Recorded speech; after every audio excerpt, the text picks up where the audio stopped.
Good morning. I want to take a quick minute and talk about one of the fundamental combative principles that should exist in any martial curriculum.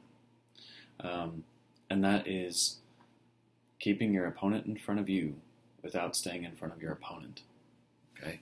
The nexus of your movement, the purpose of movement, the purpose of deflecting a block or moving your feet or anything that you do from a martial context should be to put your opponent in a disadvantaged position.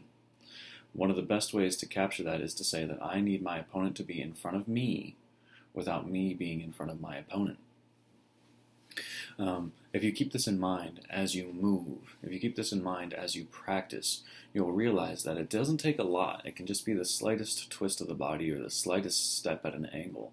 But it makes all the difference in the world.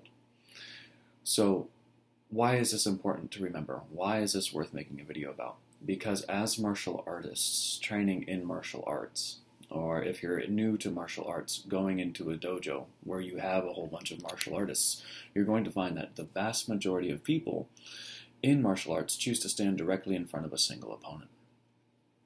And a lot of the movements or the sparring becomes about facing a single opponent, and a lot of that ends up resulting in lots of linear movement, in and out movement, and you have the truth of it too, that the other person's not really going to let you get around them, right? But it's important to remember that that is the purpose of your movement. So if you are moving, make sure that you are trying to move to a position that disadvantages your opponent and creates an advantage for you. If it's not doing that, ask yourself, why am I moving? Just food for thought.